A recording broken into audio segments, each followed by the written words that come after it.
मेरे समस्त साथियों को मेरा प्रणाम। तो साथियों, मैं राकेश कुमार आज आपके सम्मुख पाठ योजना के संबंध में कुछ बिंदु लाया हूँ और इन बिंदु में कुछ त्रुटि मिलने पर आप लोग ग्रुप में शेयर करेंगे। जहाँ तक कोशिश करूँगा कि जो भी बिंदु होंगे क्लियर आपके सम्मुख लाऊंगा और उदाहरण सहित प्रस्तुत करूँगा। और मुझे लगता है कि बीएड के दौरान जो महत्वपूर्ण चीज़ है हमारे पाठ योजना ही होगी।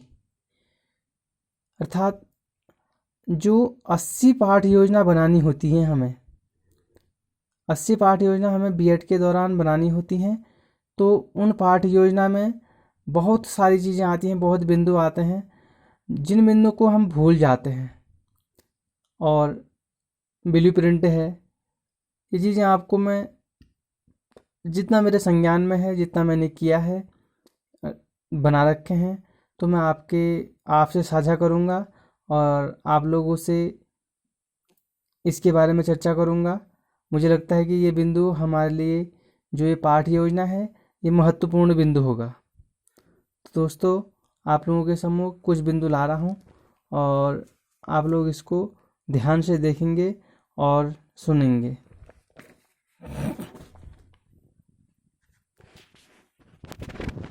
पहला है पाठ योजना। देखो, पाठ योजना में सबसे पहले जो पाठ योजना का मेन मुख्य बिंदु है कि ब्लैक बोर्ड। हमें पाठ योजना बनानी कैसी है, जो बिंदु हैं, इन बिंदु को सिर्फ ये वाले बिंदु जो लिखे जाते हैं, यही बिंदु हमारे ब्लैक बोर्ड में उतरते हैं। नीचे के कुछ नहीं उतरता, नीचे हम अपने हिसाब से ही पढ़ाते हैं। पहला है दिनांक। आज मैंने 12/6/2020 कर रखा है, आज की डेट डाली। दूसरा है कक्षा, मैंने 10th क्लास ले रखी है, यानी कि पीरियड वादन, यानी कि पीरियड अर्थात पीरियड फर्स्ट पीरियड है। विषय मेरा हिंदी है, सब्जेक्ट। उप विषय गद्य, मैं पढ़ाना क्या चाह रहा हूँ गद्य के बारे में, यानी कि हिंदी का गद्य। इसमें गद्य और पद्य होते हैं, गद्य है इसमें। दूसरा है समयावधि, यानी कि टाइम, कितने टाइम का पीरियड है आपके पास, अर्थात हमारे पास 40 मिनट का पीरियड है। अब दोस्तों, नीचे आता है प्रकरण। प्रकरण का अर्थ होता है आप किसके बारे में पढ़ा रहे हो, आपके पास बिंदु क्या है। मैंने लिख दिया सूरदास के पद। अब देखो, सूरदास के पद अर्थात अभी मैं आपको सिर्फ बिंदु में ले जाऊंगा, उसके बाद आपको धीरे धीरे ये सारी चीजें ले जाऊंगा। पहला आता है सामान्य उद्देश्य। पहला आता है सामान्य उद्देश्य। दूसरा है विशिष्ट उद्देश्य। इस उद्देश्य में अभी सबकी जानकारी दूंगा। तीसरा है पूर्व ज्ञान। चौथा है सहायक सामग्री, अर्थात विषय के साथ आप विषय को सरल बनाने के लिए सहायक सामग्री क्या ले जा रहे हो, जिसे टीएलएम कहते हैं। ठीक। नेक्स्ट, प्रस्तावना। प्रस्तावना में दोस्तों एक तो छात्राध्यापक क्रिया होती है, दूसरा होता है छात्र क्रिया, यानी कि टीचर और बच्चों में क्या क्या कार्य किया जाता है। दूसरा है, यानी कि छठा, उद्देश्य कथन। पहला है प्रश्न क्रमांक, दूसरा है प्रस्तुतिकरण, तीसरा है छात्राध्यापक क्रिया, चौथा है छात्र क्रिया। अब इसमें दोस्तों उद्देश्य कथन 7वें नंबर में, अभी सबको क्लियर कर दूंगा। उद्देश्य कथन, फिर प्रस्तुतिकरण में आता है छात्राध्यापक क्रिया, छात्र क्रिया। ऐसे ही नीचे आता है प्रस्तुतिकरण प्रश्न, शिक्षण बिंदु, छात्राध्यापक क्रिया, छात्र क्रिया और शिक्षण विधि कौन सी विधि से पढ़ा रहे हैं। अर्थात 9वें नंबर का है बोधात्मक प्रश्न। इसमें आते हैं शिक्षण विधि, छात्राध्यापक क्रिया, छात्र क्रिया और शिक्षण बिंदु। सॉरी, मैंने गलत बोल दिया। पहला है, यह है शिक्षण बिंदु। दूसरा है छात्राध्यापक क्रिया। तीसरा है छात्र क्रिया और शिक्षण विधि, कैसी विधि से पढ़ा रहे हैं। अब देखिए नीचे आता है श्यामपट्ट कार्य, श्यामपट्ट कार्य, फिर है निरीक्षण, फिर है पुनरावृत्ति प्रश्न, इसके बाद है गृह कार्य।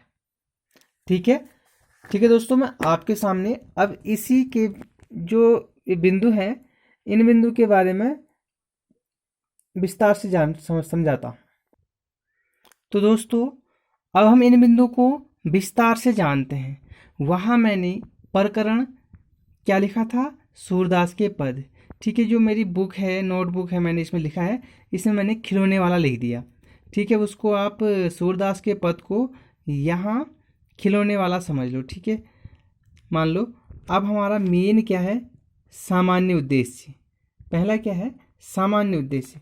सामान्य उद्देश्य क्या होते हैं, छात्रों की पाठ के प्रति रुचि उत्पन्न कराना, यानी कि छात्रों की, बच्चों की पाठ के प्रति रुचि उत्पन्न कराना। बच्चे कैसे हमारे विषय में रुचि ले सकते हैं। छात्रों को पाठ का ज्ञान कराना, छात्रों की मानसिक शक्ति और कल्पना शक्ति का विकास करना, छात्रों में हिंदी साहित्य के प्रति रुचि उत्पन्न कराना, यानी कि छात्रों में विषय के प्रति रुचि उत्पन्न कराना हमारा सामान्य उद्देश्य रहता है। हमें जिस पाठ को पढ़ा रहे हैं उस पाठ में बच्चों की रुचि होनी अति आवश्यक है। अब नीचे है दोस्तों विशिष्ट उद्देश्य। अब विशिष्ट उद्देश्य में देखो क्या क्या उद्देश्य आते हैं। पहला है बच्चों को खिलौने वाले के खिलौनों से परिचित कराना। बच्चों को, हमारा पाठ प्रकरण क्या है, प्रकरण हमारे पास खिलौने वाला है, वहाँ मैंने सूरदास के पद लिखा है। तो मान को कि ये सोचो कि विशिष्ट उद्देश्य में हमें बच्चों को सूरदास के पद से परिचित कराना कि सूरदास के पद क्या क्या हैं। अभी आप सूरदास के पद को भूलकर खिलौने वाला ले लो। ठीक है, अब देख लीजिएगा, बच्चों को खिलौने वाले के खिलौनों से परिचित कराना, बच्चों को खिलौने वाले व्यक्ति से परिचित कराना। पहले खिलौनों से परिचित कराना है, कैसा खिलौना है। दूसरी बात, बच्चों को खिलौने वाले व्यक्ति से परिचित कराना। ठीक है दोस्तों, बच्चों को खिलौनों की उपयोगिता के संबंध में जानकारी प्राप्त कराना। ये हमारे विशिष्ट उद्देश्य हो गए, क्योंकि इसके उद्देश्य कम कम बताऊंगा, लंबी वीडियो बन जाएगी। और इसके बाद देखिए कि पूर्व ज्ञान, यानी कि पहले का ज्ञान। पूर्व ज्ञान में आता है दोस्तों, बच्चा पढ़ाने से पहले खिलौनों के बारे में क्या जानता है। यानी कि हमारा पाठ आज जो है खिलौने वाला, बच्चे से पूछना है कि भाई बच्चों खिलौनों के बारे में आप क्या क्या जानते हो। देखो बच्चा बताएगा। अभी छात्र खिलौनों तथा खिलौनों वाला व्यक्ति के व्यवहार संबंधित सामान्य जानकारी रखते हैं, क्योंकि बच्चे खिलौने वाले के बारे में सामान्य जानकारी रखते हैं। सब लोग खिलौने वाले हैं कि वो रास्ते में आते हैं, खिलौने ले लो, खिलौने वो जो खिलौना बेचता है तो वो जोर जोर से बोलते हैं भाई कि खिलौने वाले हैं तो उनको बेचना है, तो इसलिए वो जानकारी रखते हैं। अब देखो सहायक सामग्री क्या हो सकती है हमारे पास पढ़ाने के लिए। पहली बात तो हमारे पास नॉर्मल चीज़ें हैं, डस्टर, चौक रहती है। विषय अनुसार सामग्री रहती है, खिलौने वाले का चित्र, चार्ट, मॉडल आदि। इनके हमारे पास कुछ खिलौने हैं, खिलौने वाले का चित्र है, ऐसी चीज़ें हम लोग लेके हम बच्चों के सामने प्रस्तुत कर सकते हैं कि बेटा ये क्या है और ये कौन बेचता है और इनसे हम क्या करते हैं। तो देखिए दूसरी चीज़ आती है आपके पास प्रस्तावना। अब देखिए प्रस्तावना में आता है प्रश्न का क्रम होता है, छात्र अध्यापक क्रिया होती है और छात्र कथन होता है और शिक्षण विधि होती है दोस्तों। अब थोड़ा सा वीडियो बनाने में प्रॉब्लम आ रही है, एक दो प्रश्न पूछूंगा। मुन्नू ने खिलौने वाले से क्या लिया? गुड़िया। दूसरा है प्रश्न, मोहन ने खिलौने वाले से क्या लिया? मोटर गाड़ी। तीसरा, खिलौने वाला जोर जोर से क्या बोलता है कि खिलौने ले लो, खिलौने ले लो। चौथा है खिलौने वाले के पास क्या क्या है या क्या क्या था। यानी कि निरुत्तर लिखा है, यानी कि छात्र उत्तर देने में असक्षम रहा है। अब यहाँ पर छात्र को यानी कि उत्तर देने में मतलब प्रॉब्लम आ रही है कि प्रश्न है खिलौने वाले के पास क्या क्या है। अब बच्चा इतनी चीज़ें गौर नहीं करता है, तो सिर्फ उसमें जिस खिलौने में उसकी आँख टिकी रहती है वही लेता है, तो वो उतना सोचा नहीं। अब बच्चा निरुत्तर। ये विधि आ गई थी हमारे पास, जो शिक्षण विधि थी वो प्रश्नोत्तर विधि कहलाती है। अभी हमारे पास प्रश्नोत्तर विधि कहलाएगी। अब देखो निरुत्तर है ना, यहाँ बच्चा उत्तर नहीं दे पाया। अब देखो उद्देश्य कथन। अब बच्चों को हम क्या पढ़ाएंगे? उद्देश्य कथन। हमारा उद्देश्य क्या है? अब हम अपने टॉपिक में यहाँ पर आ गए। अभी तक हमारे पास कोई मैटर नहीं था, कोई टॉपिक नहीं था। बच्चों आज हम खिलौनों के बारे में या विषय में जानेंगे, यानी कि खिलौनों के बारे में अध्ययन करेंगे। ठीक है। अब दोस्तों देख लीजिएगा, अब है यहाँ पर प्रस्तुतिकरण है, फिर उसके बाद छात्राध्यापक क्रिया है, छात्र क्रिया है। इसमें प्रस्तुत करना है पाठ को। वह देखो माँ आज खिलौने वाला फिर से आया है, कई तरह के सुंदर सुंदर नए खिलौने लाया है। ये पूरा पढ़ना असंभव अभी, क्योंकि वीडियो लंबी बन जाएगी। तो बच्चे ध्यान से सुनेंगे। छात्र क्रिया हो रही है, बच्चे ध्यान से सुन रहे हैं। और अध्यापक क्रिया होती है कि वो पढ़ा रहे हैं, तो इसमें बच्चे ध्यान से सुन रहे हैं। अब आता है दोस्तों प्रस्तुतिकरण। प्रस्तुतिकरण में आता है शिक्षण बिंदु, छात्राध्यापक क्रिया और छात्र क्रिया और शिक्षण विधि। देखो पहली है बस। अब है यहाँ पर आदर्श वाचन। आदर्श वाचन में होता है सिर्फ उस कहानी को पढ़ाया जाता है। छात्र क्रिया, छात्र ध्यानपूर्वक सुनेंगे। और शिक्षण विधि व्याख्यान विधि, यानी कि हम खिलौनों के बारे में व्याख्या कर रहे हैं और बच्चे सुन रहे हैं। और विधि कौन सी है? व्याख्यान विधि। समझ में आ गया होगा। दूसरा है बोधात्मक प्रश्न, जिसमें बोध होता है। शिक्षण बिंदु 1 2 3 4 5 जो भी हैं। शिक्षक की क्रिया होती है गुड़िया किसके पास थी? प्रश्नोत्तर विधि हो गई, प्रश्नोत्तर है। छात्र क्रिया होती है बताते हैं ठीक ही हुआ, सबने ऊपर जितना पढ़ा रखा था हम लोगों ने वो बच्चे तुरंत बता रहे हैं यहाँ पर। ठीक है।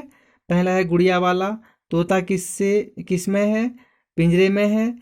भग भग क्या करती है? रेल करती है। चाबी किस में भरते हैं? रेल में भरते हैं। ये विधि कौन सी होती है? शिक्षण विधि, प्रश्नोत्तर विधि।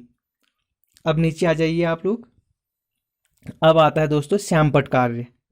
श्यामपट्ट कार्य में मैंने कर रखा है दिनांक, सब कुछ श्यामपट्ट में डाला था मैंने पहले भी। विषय ठीक ही हुआ, खिलौने का नाम देखो गुड़िया घोड़ा गाड़ी, ठीक है।